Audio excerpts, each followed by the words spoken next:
Come on. All right, here we are live with me from New York, high in the highlands, looking over the beautiful Atlantic Ocean in Gotham City. We're going to have the usual suspects today. We've got SamRoark. We've got the Irish, the Detroit Madman, and we're going to be talking about his amazing life story. We're also going to be talking about what a dumbass the host can be on various occasions where he just starts doing the show talking to himself. So that got me all excited, and I'm primed and ready to go. We're going to be talking to Sam, Irish, and we have a great musical guest. We have Eli Alger. He is from out in the Wild West, and we'll talk to him about his great song. He's an interesting guy. I was looking for music and guests to have on the show, and somebody in my vast network of people had posted his song Red Mexico. And I liked the play on words. I thought it was cool and funny and clever. And so I listened to it. And if you guys like country, and I know a lot of you people in the audience do, you're going to love this guy. He's got a great, strong, traditional, deep country voice. His song definitely tells a story, and it's funny as hell. And I think you're going to find him just great, as always. I see a few of you popping in. Let's see who's here commenting. Hey, Toby. Look at this. It's Toby.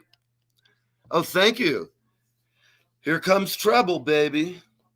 Chief Cleft, man, coming to get you. So, Toby, for those of you watching who don't know, which if you don't know, you should know, Toby is the doyen of all things Los Angeles. So she's our girl in L.A., the girl from Wilshire Boulevard. She is the man, the woman, the myth, and the legend. If you're in the business of music, Toby is your friend, and she just kicks ass. I am so appreciative of everything she does for me. Good morning, Rick. I see you're here lurking in the shadows. Good morning to you. So I guess you've heard enough of me yapping around about this. So let me see what's going on down in Nashville. Our girl in Nashville, the one and only ISSA award-winning SamRoark. Good morning. How is everybody? Hey, Neil. Hey, babe. How you doing? Just trying to wake up. I was going to say, you look like you're a little... Nashville. You're a coffee achiever. Good morning. Cheers. Das Vidanya. Yes, indeed. So, what are you doing today? You got anything else going on? You gigging at all? We are prepping for a snowstorm, actually. So, most of Nashville is in panic. We got bread and milk last week. Yeah. Yes. So please don't go to the grocery store if you're in Tennessee. Please at least leave me some milk. I haven't been yet. But I've been planning on just playing music, staying in this weekend. I've got new music about to drop. It's the first of the year. You know how the game goes. So I'm going to do some logistical work today. Are we going to get a sneak drop of that or anything at some point? Yes, we are. Okay. Next week. All right. Well, very good. Well, today's kind of a good day. We've got, I'll just tell you, I was working in the studio over the past week a lot. And I had a computer that was fucked up and not working right and couldn't get the system. Then I had to hook up the Pro Tools hardware to it, and it was just tech bullshit. So I was teching all day. And it was such a great moment when, after I replaced the power supply, it came on. Yeah. And by then, I'd been tearing my hair out for a couple of hours trying to get it to work. I just could not figure out. Let's do entertainment, they said. It was, and I was pulling my hair out and cursing the skies and the Lord and anybody else I could take their name in vain.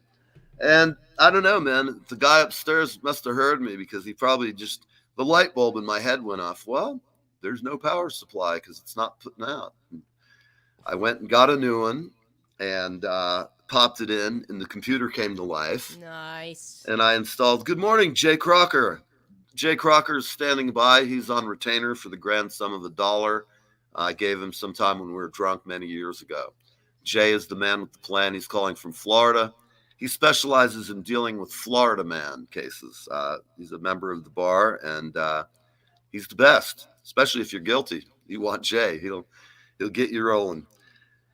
So enough about all this stuff and craziness. I'm doing the same thing because we're expecting what you're getting tomorrow. We're supposed to have this big snowstorm. And I live half a mile as the crow flies from the ocean. Very rarely do we get like a true 3-foot snowfall. But when it happens, I dig it. I love snow. It's just coming from the mountains. I grew up Right. technically above the Mason-Dixon line, where we have snowplows. Yes. And know how to treat the road. And when I moved to Nashville, it really hadn't snowed the first 2 years I'd lived here, and then it started snowing. And I noticed there was no salt. There was no of the calcium chloride, the sprayers that go down and they like spray the little streaks on the road. Oh, There yeah. was none of that. And so the snow comes, and I'm like, okay, surely they'll plow here. Right. There's no plow. There's no plowing that gets done in Nashville. They do the main highway, and that's it. So, like, you're talking like I-24, like your major passageways, some of the exits, but that's it. So snow is beautiful, but when it comes in the south, you're inside. You're not leaving. Yes. I could just see people driving. This is the way they do. Oh, it's panic. It's like watching absolutely food deprived cats go out of food bowl. And it's amazing, and no one knows how to drive, and I do know how to drive. But the most dangerous part about driving in the South, when you know how to drive in the snow, is in fact the Southerners, because they freak out. Absolutely. Handle it. It's totally. Sorry, all my homies from Deep South, but y'all messed up. It's like the first time they meet a guy from New York. You're like, I don't like this guy. Oh no, the more they go, where's that guy from? Right. So, I don't like him. I don't like him. He ain't getting no moonshine from me. He's the devil. He's the devil. See, I'm from Kentucky, and we get to be snotty about it though, because from the Blue Bloods. Yeah, we're like the Northerners of the group. We say stuff like pop. We don't call everything Coke. That's another thing that drives me crazy down here. You go to talk to somebody, and you're like, oh, you want something to drink? And they're like, yeah, give me a Coke. And I'm like, okay. And then I come back with a Coke. Is it pop like, generic for just Coke?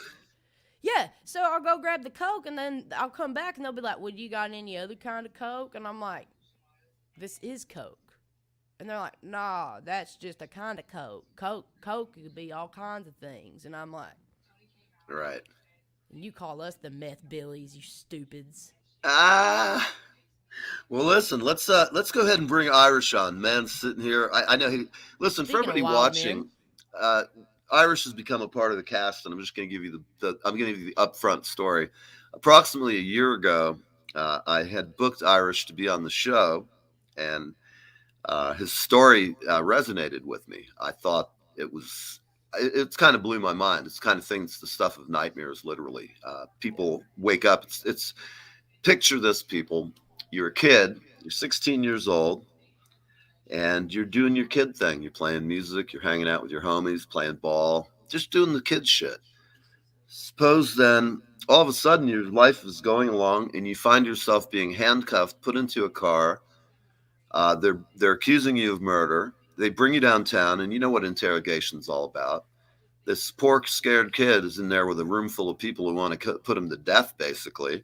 And they just beat the shit out of him. I don't know what they did physically, but I'm sure it wasn't pleasant. And if any of you guys get triggered by anything easily, please don't listen to the show. I'm just saying this for people because I know everybody's different. And if things like this bug you, if you get PTSD stricken, don't listen. Do yourself a favor. Let somebody else listen and let them talk about it. Well, my friend, and I'm proud to call him a friend. He's one of the best people I've met and I know, and I'm really proud to have him for a friend.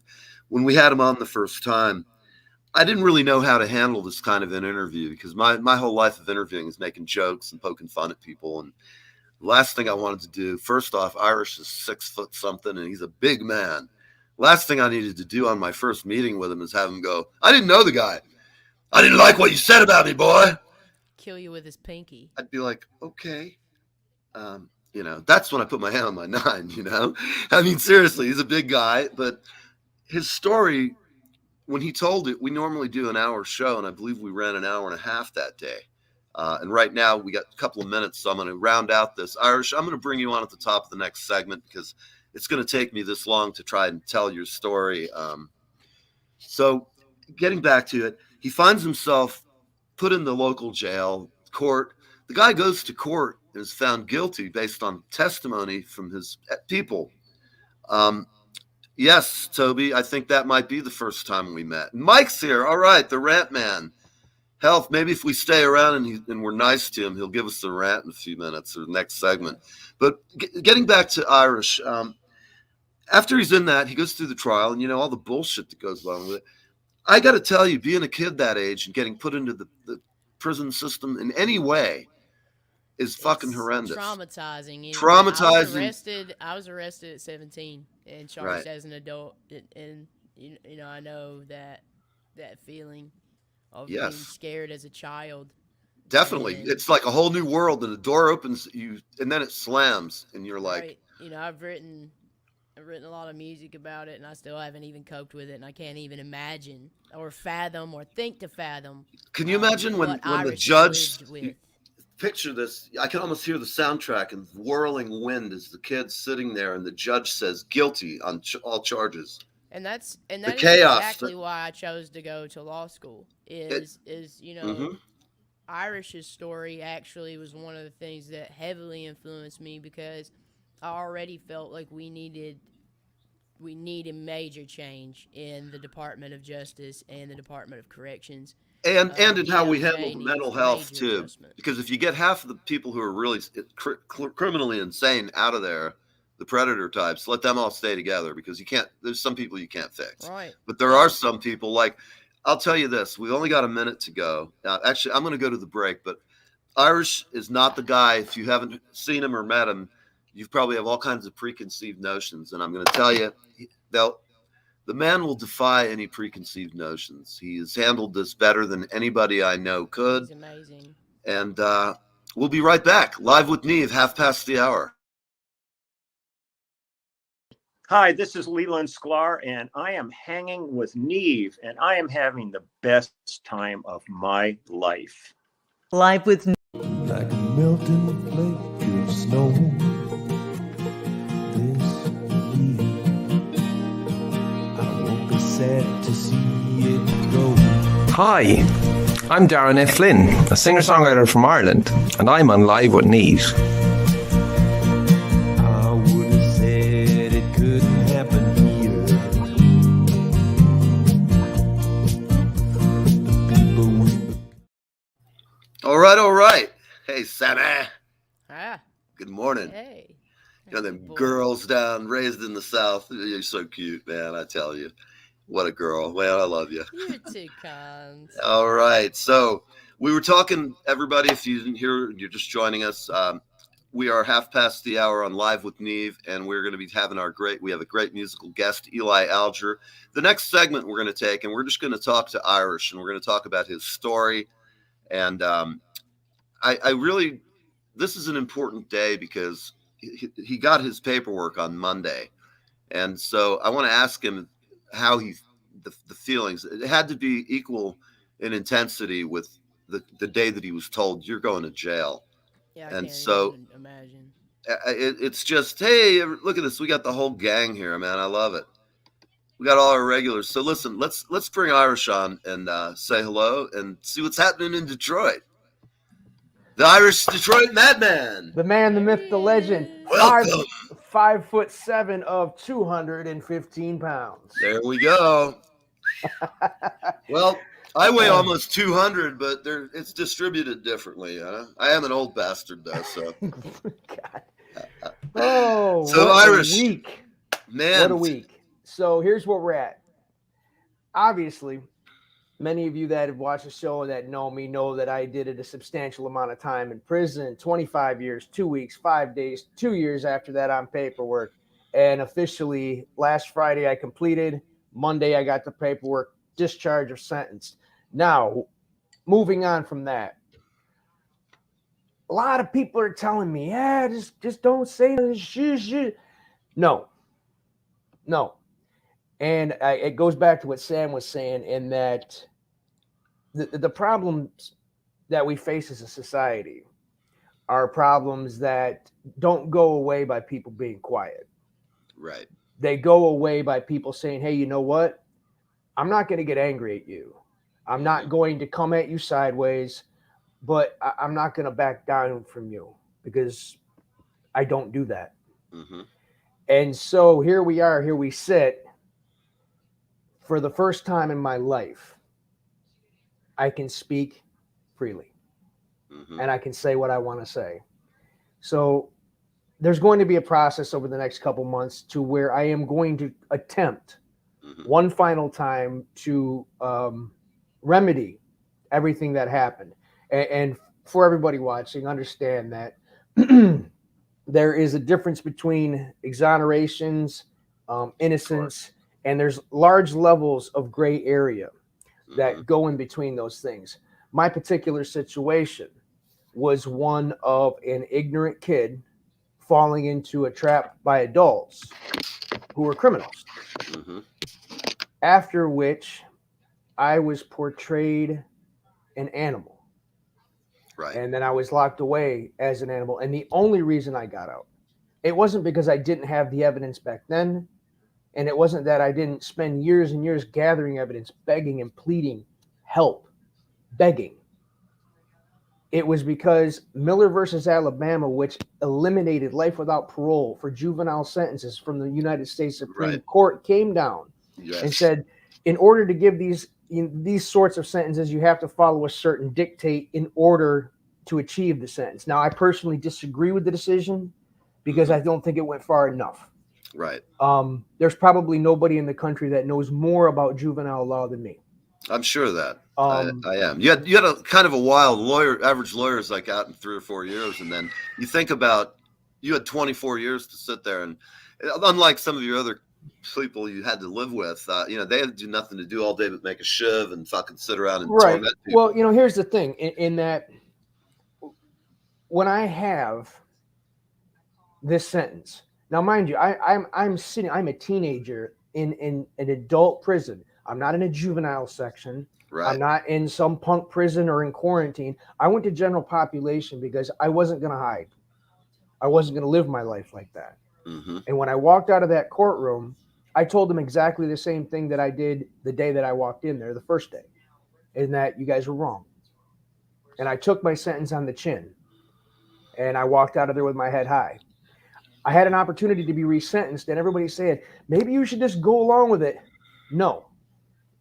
And so for the second time, I risked my life to tell the truth. And if I'm willing to risk my life, my freedom, even knowing after 25 years that I could go back to that cage, then as a free person, I acknowledge that there are still people in there that need help, there's another guy that was just like me, or another woman that was just like me, sitting there saying, hey, wait, you guys are wrong, but nobody will listen because the emotions stir inside of their freaking souls, man. What you're saying is true because I had a friend of mine once who worked for my band, and during the time we worked for him, he was always a great guy, stand-up dude, never saw anything unusual about him. And he got arrested for molesting his girlfriend's daughter, allegedly. Now, I'm going to say this. Most people have a knee-jerk reaction. I'm sure you've encountered this, man. Well, people think you're out, point. but they still look at you sideways like maybe you really did it. I mean, you're always going to have to deal with that stigma. And I know in his case, I didn't believe it. I couldn't believe it. I thought, but the more I thought about it, here's the deal. I think perhaps his girlfriend fucking hated his guts, and she just did that out of. But getting back to the point you were making, there's a lot of innocent people in jail. I used to be clearly a guy who was pro-death penalty. And I will tell you, over the past 5 years, 10 years, I've started to change my opinion. Yes, I think it gives us instant gratification, makes people feel good.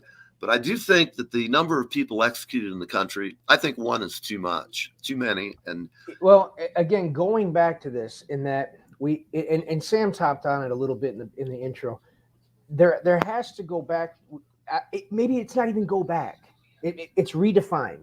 Right. There has to be a standard of evidence that cannot, and I'll talk about another change in a second, but the standard of evidence can't change on emotion. It can't change on what we think. Right. It can't. And even if we know the son of a bitch may be guilty of something terrible, right, you cannot go into something like this and say the win by all means necessary. Right. And in my opinion, one of the things that I want to start working on, number one, is juvenile confessions. They need to be abolished. They're never Right. any good.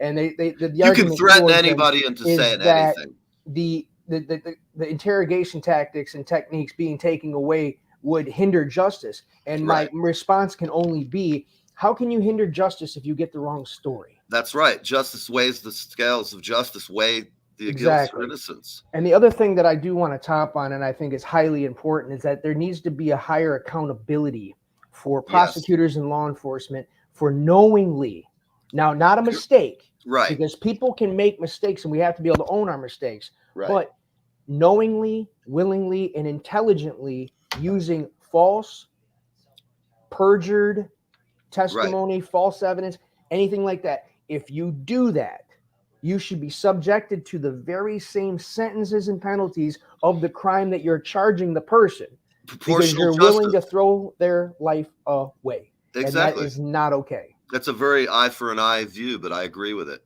I think that if you were a kid, and by my definition of child abuse for 23, well, at least the 4 years, however, you were 16, so 3 years, I'm assuming, or 2 years till you're 18.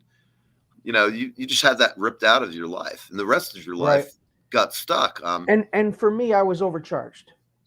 That's a it big wasn't problem. That it wasn't that I didn't make a terrible mistake. It was that this thing politically, the media attention and everything else had gotten so far, had gotten so blown out of proportion, and they were so convinced in their mind. And now, again, I've said this before, I will say it again. Police officers, prosecutors, look, it takes a lot to call somebody a friend and say, hey, look, somebody's shooting my house up, come help. But if you call, and they may or may not show up, but if you call them, they will show up. So you have to give them that. And the things that they see jades their minds. Absolutely. Over a period of time. You can only see so much terrible shit before you eventually and originally become just jaded. The rate of suicide amongst these guys is incredible. Yeah, and I get it. I get it too. They're also subjected to the best and worst of us, all different times. Oh, sure. That wears you out. Look at President Obama after 8 years. He went in there looking all sparky. Guy came out, man. He looked like, his hair was gray. It's a hard job. It's a hard gig, but I mean, I'm looking at you, and I have to say this, my friend, and I would like to, I'd like to have us do an hour, like maybe next week, where we really talk about your story, because we're just getting everybody into it now. Well, again, just the precursor is my story. Yes. I was overcharged. I should have been home at age 21, sentenced as a juvenile for what I did. And the reason I wasn't sentenced as a juvenile is because he won't admit to what he did, using the very evidence that you knew was not accurate. So I'm past it. Okay. But I have a choice to make now in my life. I can move on, forget, try to heal, or I can do something to change it. And I can use this to say, listen, folks, let's all sit down. Prosecutors Union, justice advocates. I don't care. Okay. Because at the end of the day, these people come and they look at me and they go, huh? It didn't happen to you. It happened to me. Yes. And I'm standing here today now in front of the freaking world. And somehow I'm still alive. Well, your story is remarkable. And the fact for me, when I first met you, it was like, you just don't know until you talk to somebody. But, I think we hit it off great the first time. I know after I got off with you, I was just like, wow.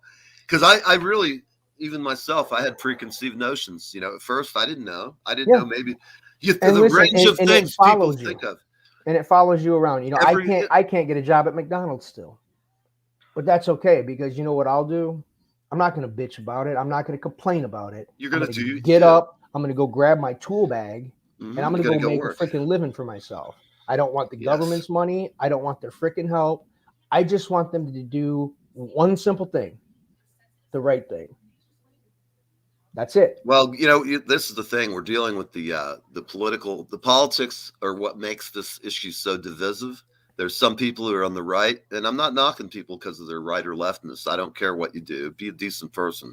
But the people on the right seem to have a mentality that everybody's guilty and we've got to put these folks in jail. Like politicians just want to seem tough on crime. So they. Right. And and that's okay because look, I promise you, in prison, there are people that you do not ever want to see out. And they could be on there for a 1-year bit. But then there are other people, especially juveniles. My passion goes to juvenile justice because, I was mentored by one of the best, greatest friends that I've ever had in my life, John Moranian. Amazing guy, saved my life because I was going down a dark road. Once your appeals are done and you're 20 some years old and you're looking at the black hole of natural life without parole, it is an ugly feeling. It is just one of the nastiest. The hopelessness you must have felt. It's the eternal black hole that you're falling in. So we go back to that and we say, hey, listen, we cannot have these kids who you won't let vote, you won't let drink, you won't let smoke cigarettes, you won't let drive a freaking car, but you'll throw them in prison for the rest of their life because they're an adult and they knew better in that situation. And that we have to go to science, we have to go to psychology, we have to get out of the idealism that somehow or another, if one person does this thing, and this thing, that they're no longer a human. Right. And that is something that now that I am free and I'm able to speak freely, that I'm going to speak about because I have met so many young people that just deserve chances. Hold that thought. When we come back, we're going to further this for everybody watching. This is our main man, Irish, the Detroit Madman, and we're telling his story right now.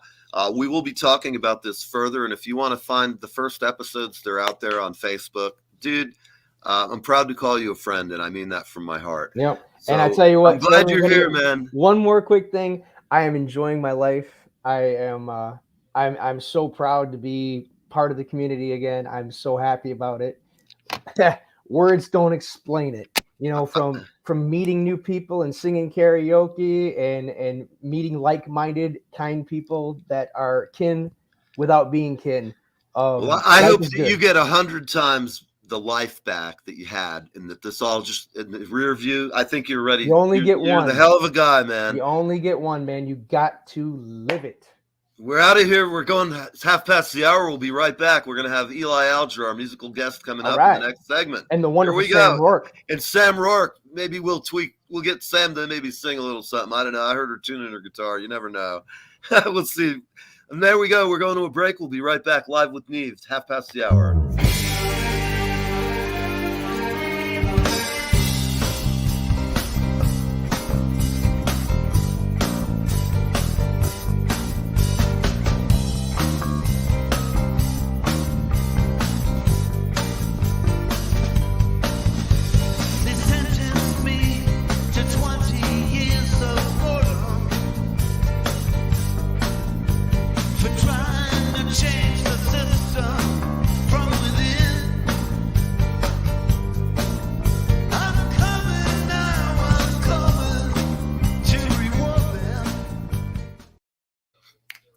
All right.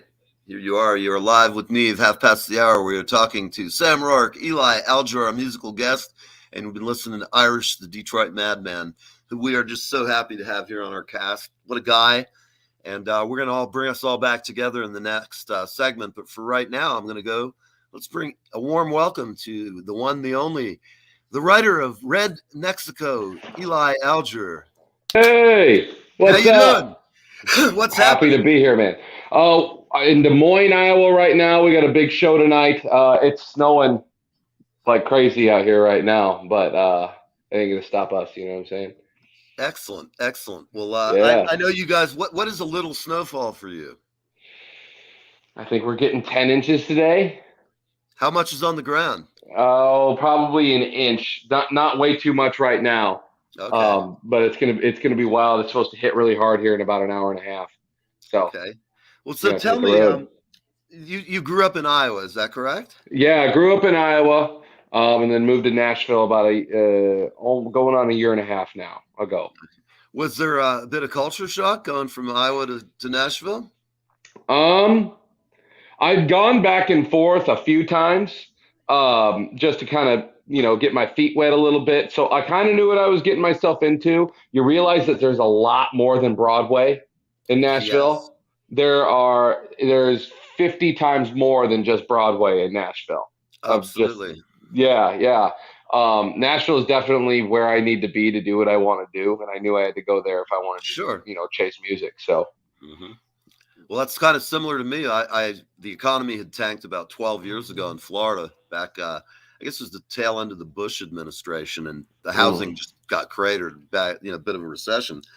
And I said, well, I go to New York, Nashville, or LA.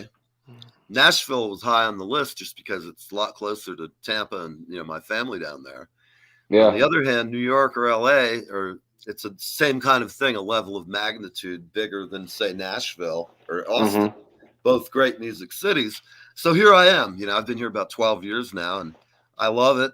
And I still love down south too.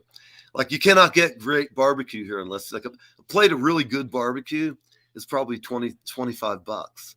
I can go to any place down south and get out of there. Even now, it's like, dude, the best barbecue is like at the mom and pop gas stations and stuff. Yeah, too. It's amazing. I mean, compared, like here in New York, I call it yuppie barbecue. Yeah, it's got to be like some dirty old shack. You know what I mean? Yeah, like where they got just a big pit sitting out the side. There's big old boy in nothing but overalls, bare feet, just tending the fire. Yeah. There's a place like that in Tampa, Florida, in the street. It was on when I went there. It was a long time ago. My friend Jay Crocker, who I think is watching, he took me there once. He was an attorney in town, and he said, we're going for some ribs. And we went up to this somewhere in the black community. There's like this, like you described, this big concrete pavilion with screens all around it.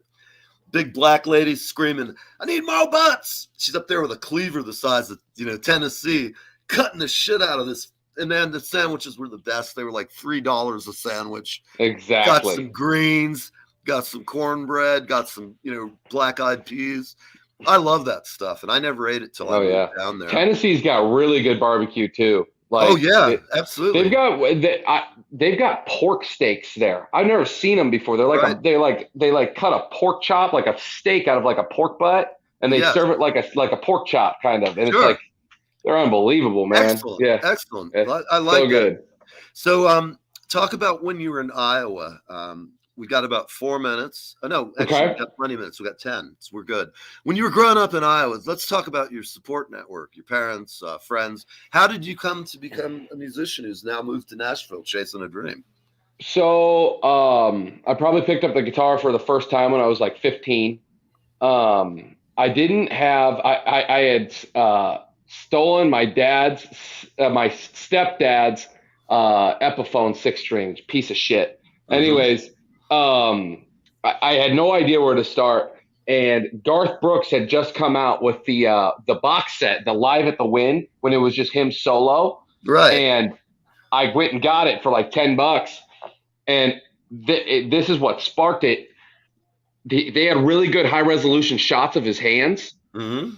I would watch that and I'd back it up and watch it in slow motion. I had the PS3 at the time that you could watch it in slow motion. And I didn't know the names of chords for the first 2 years. I would watch Garth's hands how he was grabbing it, trying to make the same sounds. And by the time I was 18, I could like do the whole Live at the Wynn, like off the top of my head. That's cool. How about your family? Were they supportive? Yeah, Dad always loved it. He'd always come down. And I'm really like, when I'm practicing, I'm like that. So he'd come down and be like, play me something this. I'd be like, Dad, get out of here. I'm working on this lick or something like that. But It was all, it's always been they've been supportive. But they've also been, let's put it this way. My grandfather says, I don't care if you want to be a ditch digger. Just be the best damn ditch digger there ever was. Yeah. My mom's the same way. Yeah, I understand that ethos. You can chase the dream, but know that it's going to take a lot of work and be willing to put it in. So, absolutely. How about did you form a band at an earlier age, or have you always been Yeah. So right when I went into college, it's a slow start. So like the first year, I was probably like a freshman in college. You start with like 10 gigs your first year, and that's a big deal. You know what I mean? We started. My first band was the Little Liquor Band. We were a 3-piece: drums, bass, and me. And we sucked. We were terrible. But the people gave us gigs, and we'd play for tips. You know what I mean? And it just slowly, I went solo because my bass player moved to Kansas City. And then by the time my senior year came around, I mean, I was paying for college with shows, and I got a finance degree from the University of Iowa. I said, hell with this. We're going to Nashville. We got hit with a plague. Great. That was pretty. Actually, the COVID for me was actually kind of like a blessing in disguise. He works in mysterious ways, you know. Sure. I don't know if I would have gone to Nashville if it weren't for COVID. So, well, you know, I know in my case I was terrified, and I like people who have the balls to get up and go when you got to go, instead of sitting around saying, "Oh my God, the world's pissing on me. I'll do it later," or don't put it off. I mean, I'll tell you, I was terrified. I know how you must have felt. I'm much older than you, and I've taken that step, and you know, for young people, it's different because, well, it's not, because you're always going to have inertia. People telling you, you think you're going to make it, you know, try to talk you out of it. I started the show because of COVID, just because I was bored to death. There's no gigs for musicians, and I've been a musician my whole life. So it's like, I was doing Facebook Lives almost my first year in Nashville. Yeah. Mm-hmm. And that, you know what, this educated me on how to do video teleconferencing, how to record at a distance. Somebody sending me a click track. There was a learning curve, and that bit of COVID certainly was helpful about it. You know, I had nothing else to do, and I had some friends who took mercy on me and showed me what I didn't know. You know, but so after you got to Nashville, did you feel that little bit of intimidation at the the songwriters? Well, you go out once you start figuring out where the real talent is. There are the places that they don't want just the locals know about, where people who are actually in the business. Nashville is everything music. Yes. You can't run into somebody who's not either in the music business or just something with booking or marketing, or they're working for some sort of label, or they're an artist themselves. So, you know, it was definitely a jolt. But it was like, I'm around the type of people I want to be around, but I was also like, holy crap, these guys are good. So the chops needed to cut. I'd say like my chops. Yeah. Man. It's great though, because you learned at a younger age than I did. I mean, I've played all the time since I was 10. And so, you know, I've done a lot of different things, but when you get to a place like LA, Nashville, or New York, or Miami, if you look at the caliber of the musicians, you go, wow. You can't not get better though. It's a sharpening stone. You're either gonna be like, okay, this is the competition. I need to rise to the occasion. Up my game. Right. Yes, exactly. There's a lot of hours in the living room. You know what I mean? Absolutely. And that's what I think a lot of the public, I call them civilians, they just don't realize how much time a musician or a songwriter or a band. I mean, you can have great songwriters, but like even getting a band that understands what you're writing about. Everybody gets tight, and the intricacies and the choreography on stage. Right. I mean, that's hours and hours and hours of practice and conversing, and you got to get in each other's heads. You know what I like to say, what anybody perceives as talent is a misconception of practice and honed skill. Right. You know what I mean? There's nobody that's born with it. You know what I mean? You might have a intuition. Like there are people who are more musically inclined than others, but there is no lack of grinding. Right. Great talent. Well, we're almost to the end. Would you like to play a tune before we go to the break? Oh, I'd love to. Okay. I'm going to go ahead and give you a heads up. If we run over the break, I'm going to fade you out, and we're going to go to the break, and then I'll have you back on, and we'll really hear some music. Okay. All right. Should I just go into it, or should I introduce the song? Yeah, just go ahead. Tell us what you want. This is my debut single, Red Mexico. It dropped on September 24th. It goes something like this here. I bought 2 bottles of Jose, hey, they were having a sale. Then Then we swung through the drive-through, yo, Quiero Taco Bell. They got a donkey piñata hanging from the clothesline. And my jackass brother, he's swinging for its inside. I've never been to Tijuana, but I'm wearing a sombrero that says I have. And Sharon makes a mean margarita to be a senorita from Birmingham.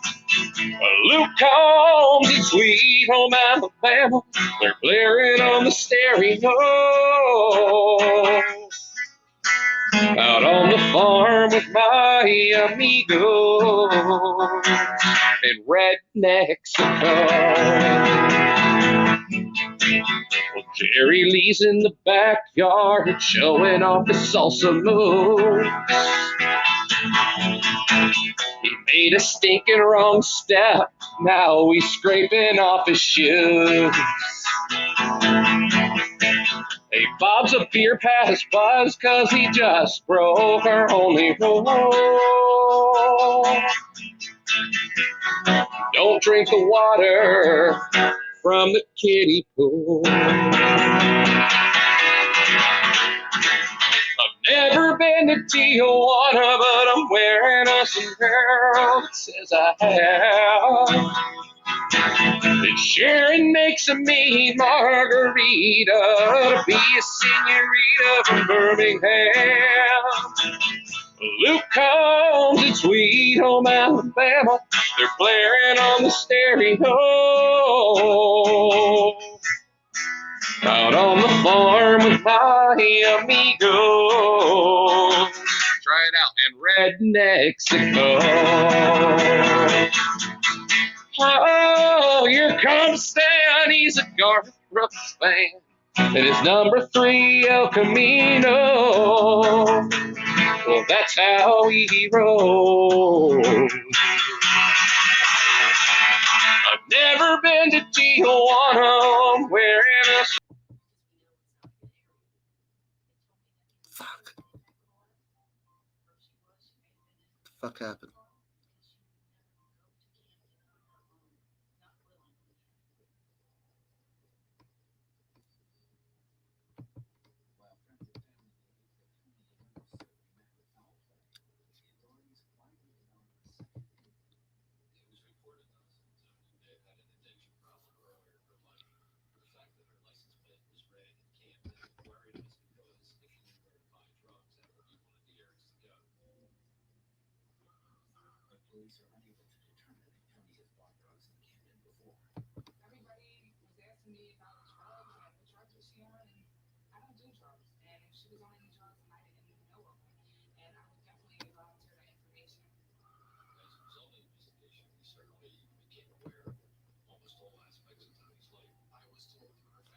All right. We're going to go to a break. We'll be right back.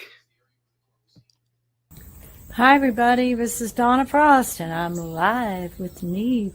See you soon. All right. Hey, I don't hear. Okay. I don't know what's going on. Can you hear me? No. All right. Unmute his mic. Try Check. to mute his mic. Mute his mic. Try that a little bit. I'm going to try it again. May have to drop off and reconnect. Check. Possibly. I hear you. I don't hear you real good. Hold on. Technical difficulties. Say hello. Irish, say something. I'm here. Okay. I'm good. Do you see us? I don't know what happened. It just all of a sudden dropped I out. love electronics. I do too, Yeah. man. This is crazy. Have him go to private chat and Eli. Send him a note, I Irish. got it. Tell him to And check then his back mic. And It shows that it's on here. Eli, can you hear me at all? I don't think he's hearing anything.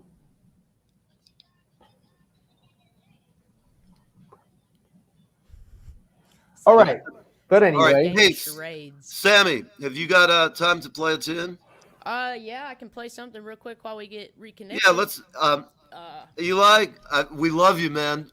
We're gonna take a break. We're gonna let Sam do a song. We'll try and figure out what's going on here. Thank you, Sam, and thank you, Eli. No worries. For everybody watching, we've been listening to the great songs of Eli, and we'll have him back in a moment. Here's SamRoark for all of you ISSA people. Sam always kicks ass. always. We're gonna go to another. Read the private message, Eli. I mean, we'll be right back.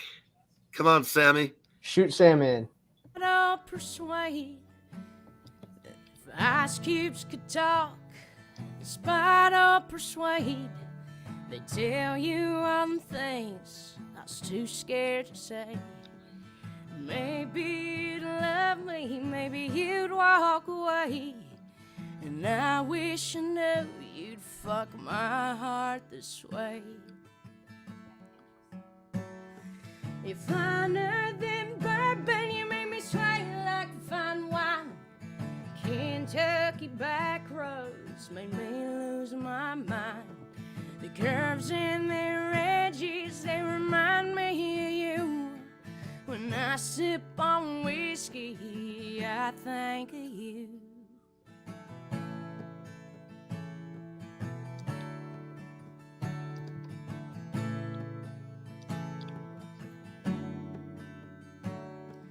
Couldn't make you leave her, you promised me someday. But I got tired of her calling you away. So go on to her arms, that's where you'll stay. And I'll find myself with a whiskey heartache. You're finer than bourbon, you make me sway like fine wine. Kentucky back roads made me lose my mind. The curves in their edges, they remind me of you. When I sip on whiskey, I think of you.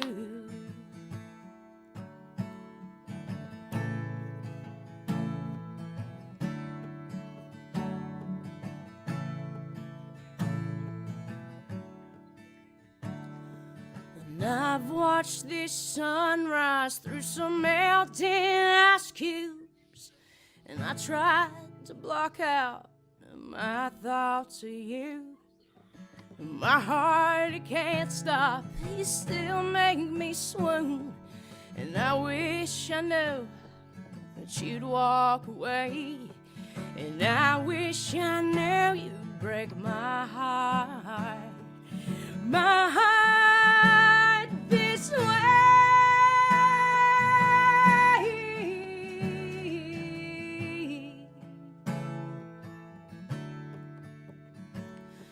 You're finer than bourbon, you make me sway like fine wine.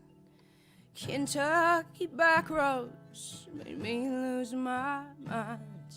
The curves and the edges, they remind me of you.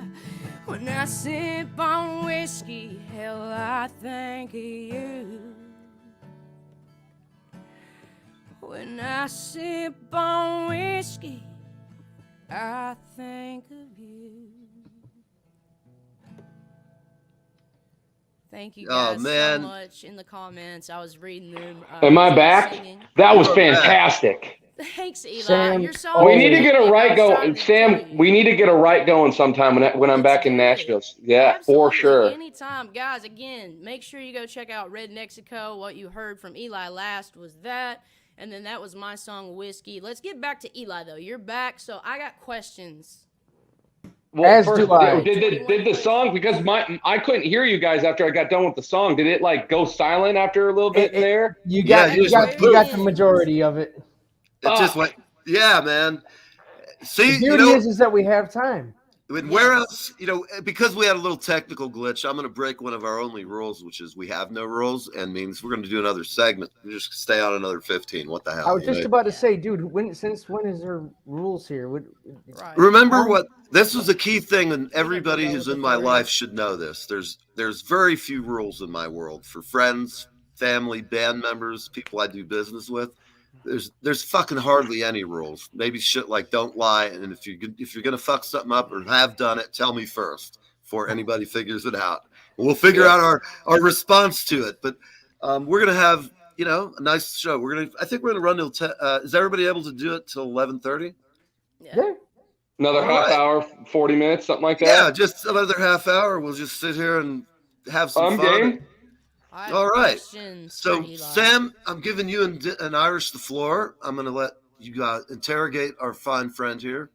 You guys are the best. So have some fun, everybody. Eli Alger, SamRoark, and the Detroit Madman, and I'll be right back. You're live with Neve. It's time for interrogation tactics with Sam and Irish. I'm in.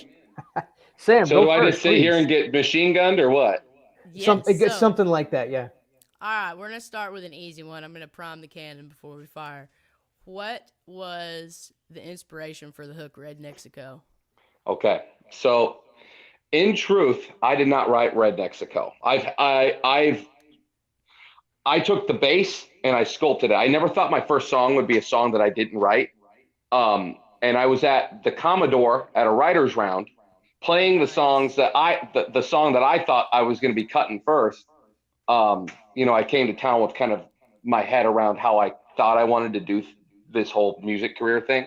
Right. And this guy named Jeff Reed, who owns a bar called The Local. Anybody watching this, if you're ever in Nashville, you need to go to The Local and listen to Dan Alley and the Diamond Trio. Holy shit. Yeah. You know what I'm talking about, right? Yeah. Dan with Sam Banks. And Will Jones. It's lightning hands, man. Oh, I love those guys. Sam, literally, he's so good at guitar. It's like he's bored up there playing session work. It's unbelievable. But anyways, he's unbelievable.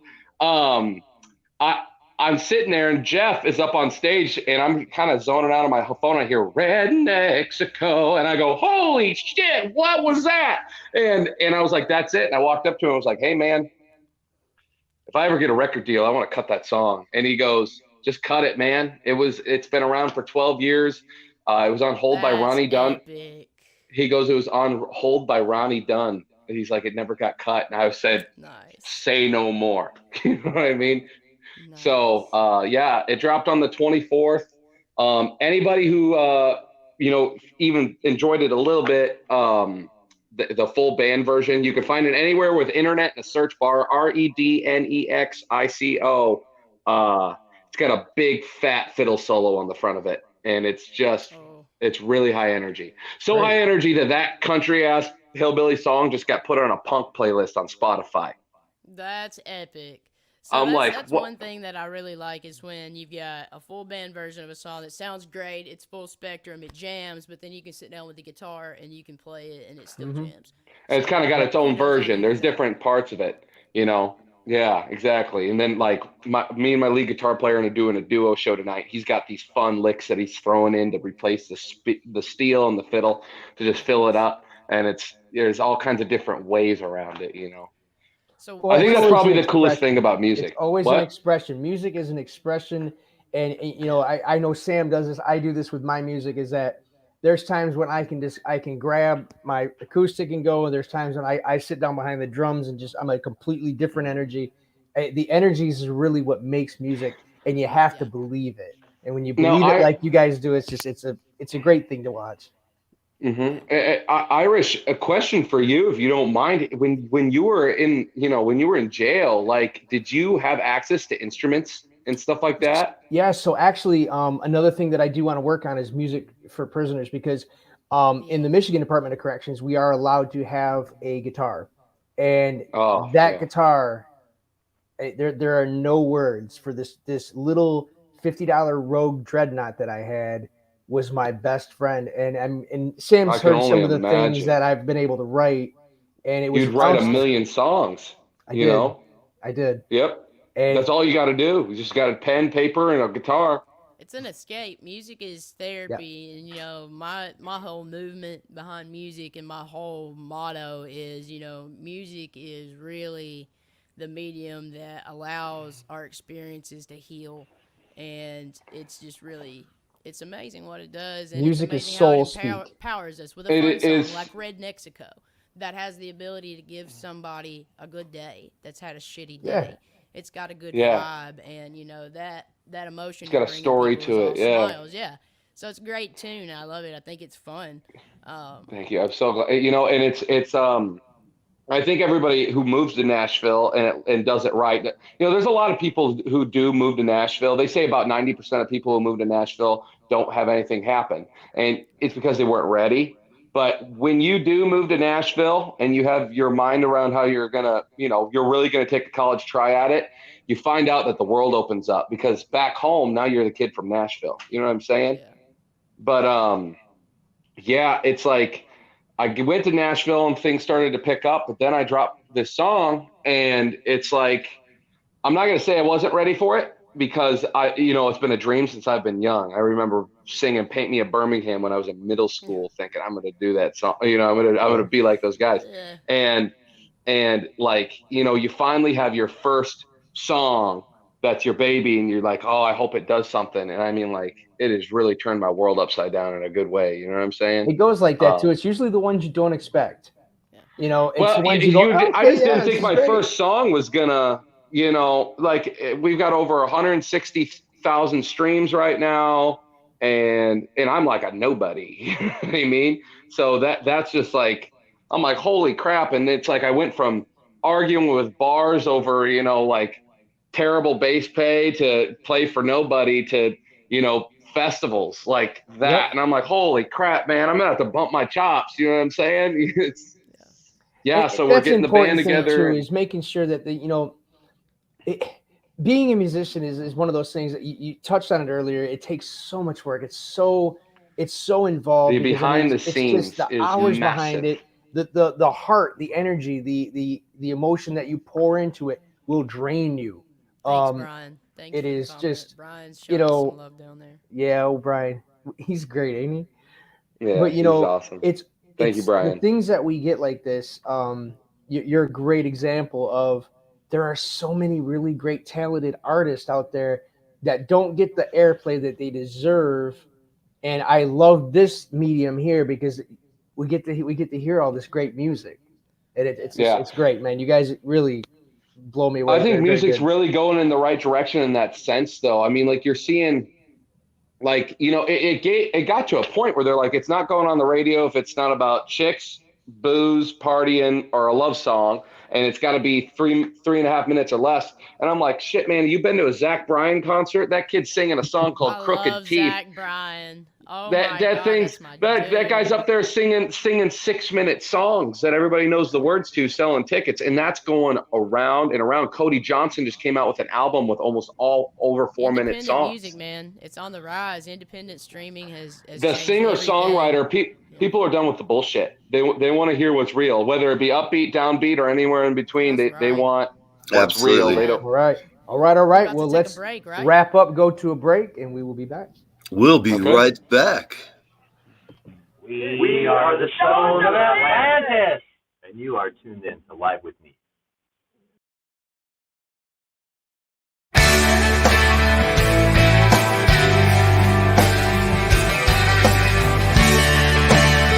Hey there, it's Kevin Sorbo here, and you lucky people, you are live. You're live with Nev or Neve or Nevi. I don't know. I can't say the dude's name. Anyway, you're on live with him, so I don't know. I guess that's a pretty good thing.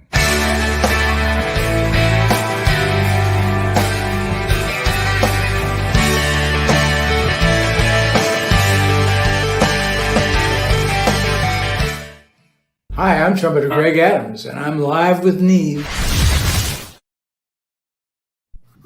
All right. I love. How does it feel to get ribbed by Hercules? I know Hercules is gonna, like, if I don't like the joke, is he gonna, like, grab me by the neck and throttle me? Break you in half. Neve. What the hell is this? I did all those. You had me record those deals of the live with. Right. I was like, I did them all. I was like, shit, is it like Nev? It's not. It's got to be Neve, right? Neve. I was looking it up. I was looking it up on YouTube, like how to pronounce Neve, and I was getting different. I was like, oh, fuck. Here, actually, I'm going to go ahead and play one for you, the audience. Here we go. Hey guys, my name's Eli Alger, and I'm here on Live with Neve. What a great job. What a handsome man. Nice. Great hat. I was just about to say that's a great hat. That's I almost wore it today, but I didn't want to come off as way too country bumpkin with you. It's, No, it's you're before all right. noon. Actually, I'm a proud wearer of Gone Country hats, as is Sam. So I was born in a cowboy hat. I'm pretty sure. Mom's got pictures of me in a diaper, yellow rubber boots, and a cowboy hat. So there we go, man. She took those about 3-4 months ago. So there you go. I always have. It must be early. That was supposed to be funny. Okay. Yeah, exactly. Thank you. I only Crowd wear my goes wild. cowboy I'm hat here all when I'm week. naked. I'll be here all week. No, seriously, my car won't start. Oh no, it won't. Probably. And there's a snowstorm coming. I know. That's right. It's not a bad time to be hunkered On in. that, hold on that, Sam, on that, with Nashville being like wild, you know what I mean? Like not it with the snow. You know, I drive a 2002 Ford pickup named Cheryl, and I was not going safe on the road. Cheryl is safe down there. I'm a master of my craft out on the road. Cheryl, these people will kill Cheryl.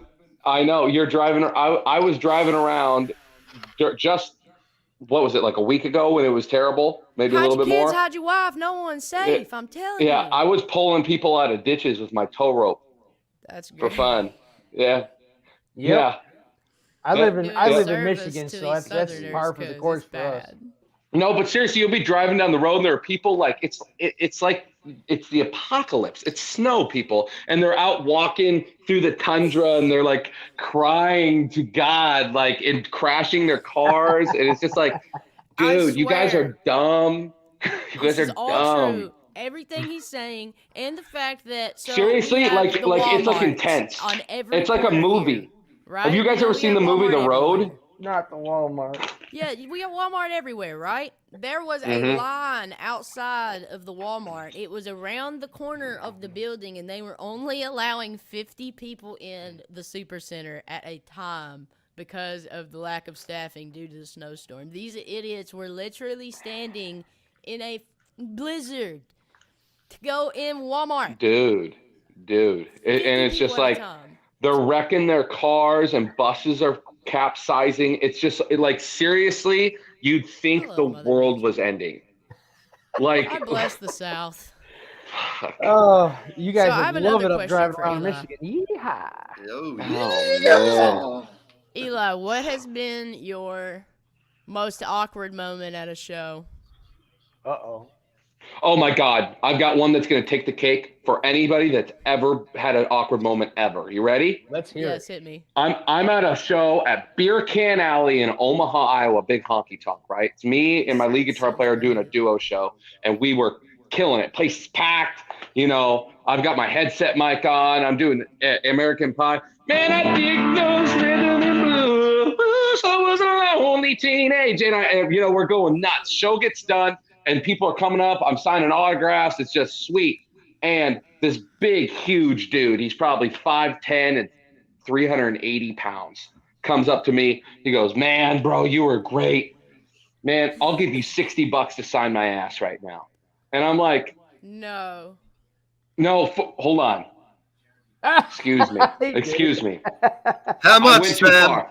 No, listen. He says, I'll give you $60 to sign my dick. Excuse me. Oh. No fucking way. I go, your dick.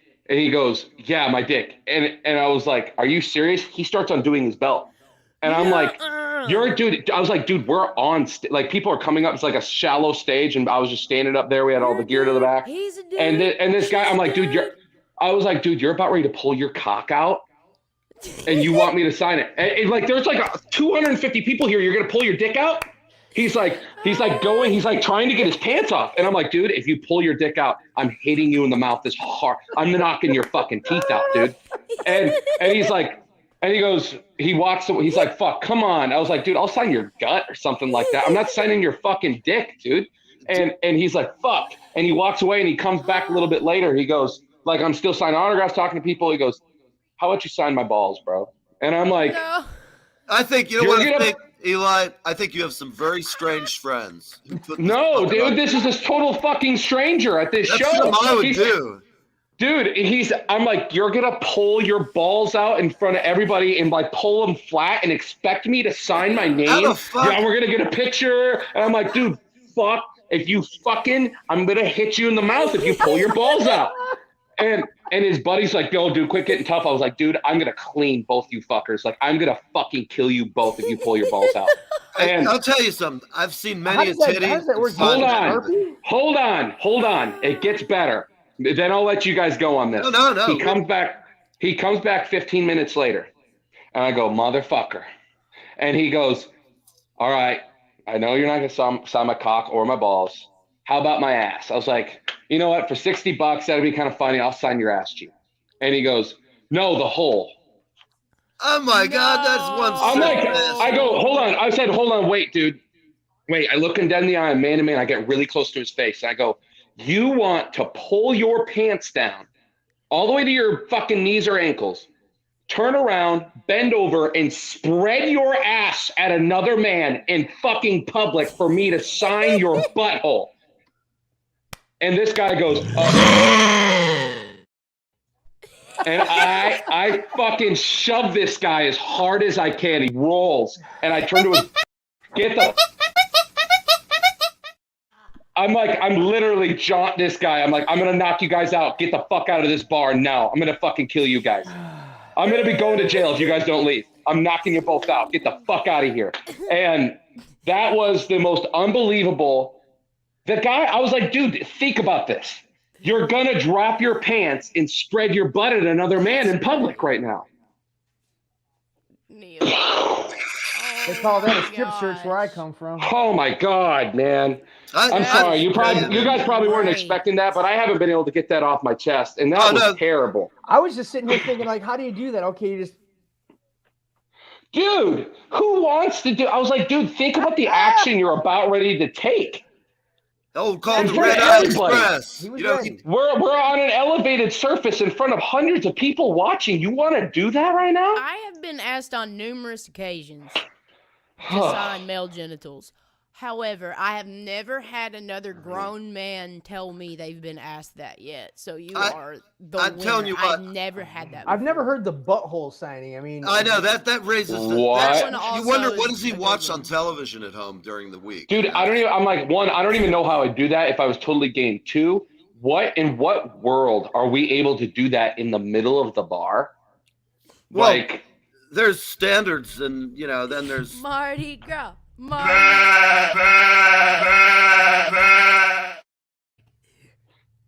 absolute that I don't. If there is anything that's ever going to happen in my career that's going to top that, I don't know what it. Want to know what it is. Like, yeah, that's an interesting one. I mean, you get up, you say, okay, autographs, everybody. Hey, how you doing?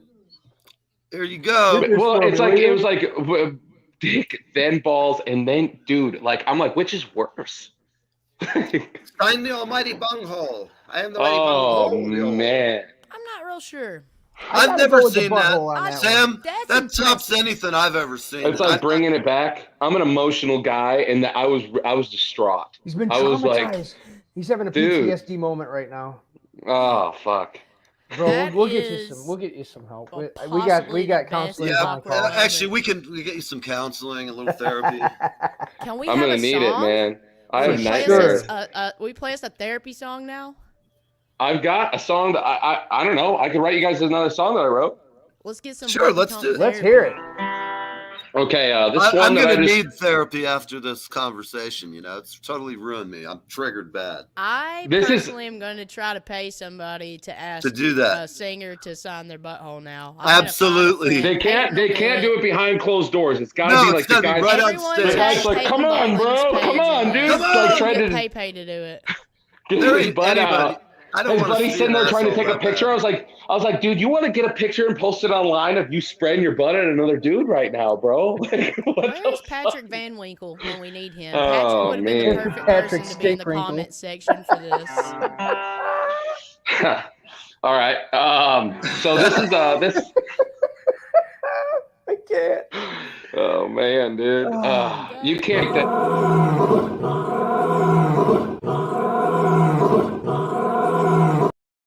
Those Okay. fucking animal noises. Yeah, exactly. Yep. Yep. So I'm gonna play you guys a song. This is the latest song that I've written. I like it a lot. It's called Just Dance. If I get a chance, I'm gonna try to pitch it to Cody Johnson. Sam, you know who that is. But this one All right, is. everybody. You Bring ready? it up. Fire away. Here we go. This little dive of mine ain't seen those boots before. Black with blue rhinestones, colors I bet you could turn my heart. Now let me take a moment to take a look, but you don't seem the type to be just a bit more than friends for the night. I'll wonder what your name is and offer up my chair for a drink. Am I thinking what you're thinking? I crack a joke, you give me a wink. Girl, your evaluation of my reputation's probably right, but hey, I'm just a man. Well, what do you say we slow down a tad? Just dance. Just dance to the music. Let the beat move your feet. I'll wrap my arms around you. You wrap your pretty arms around me. Holding out my hand, sawdust floor in my best two-step stance. Oh, what do you say we warm up the band?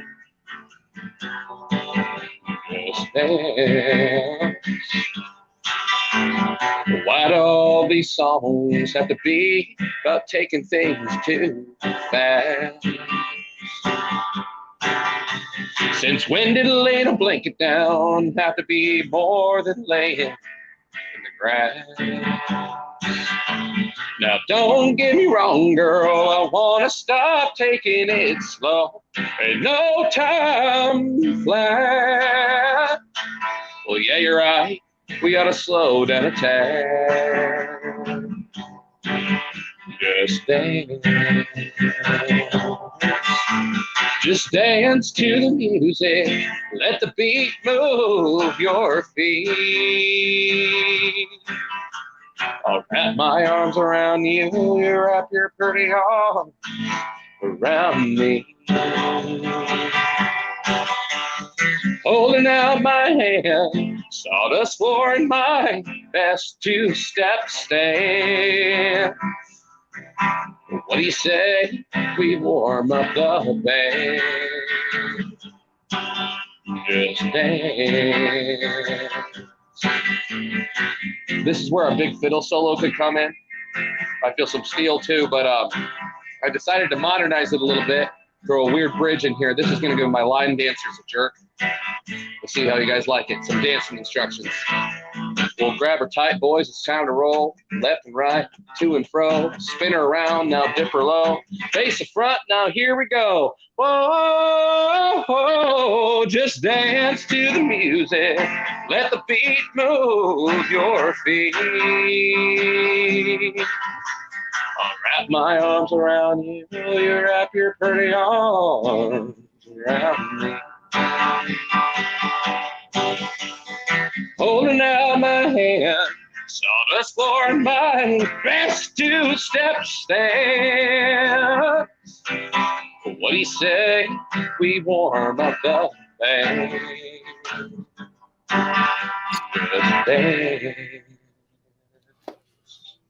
Yeah. All All right, everybody. That was great, That's a man. Great song, man. It's just like a honky tonk line dancing song there. Really nice. Where are you playing at? Where am I playing? Like my show tonight? Yes, sir. I'm at a place called Molly McGuire's in Cylinder, Iowa. Big old honky tonk, all wood, right. barn wood, big stage. It's gonna be fun. We're gonna have a fun night. And where can we find your socials, music, all that good stuff? Thank you. Eli Alger Music, ELIALGER Music. I got a website. Yep. Instagram. My Twitter sucks, but Instagram and Facebook are my main two. And then I got my website. So, and then you can find me on Spotify. Yeah. Stellar. It was awesome to meet you. All right. You too, Sam. Likewise. Thank you very much for being Iris, on you're the show. man. And for everybody thank watching, you guys for having me. I thank everybody here. You guys watching, you guys commenting, you guys donating, all that good stuff. I thank you a lot. We have a great weekend, and I'll see you next week. Bye-bye. We're out of here. See you, Neve. Thank you. You're see welcome. You, Sam. See you, Irish. Everybody take care. Let's get together, Eli. Valley. Link up next time let's you're do in it. town. 5, 4, 3, 2, 1. You're live with Neve.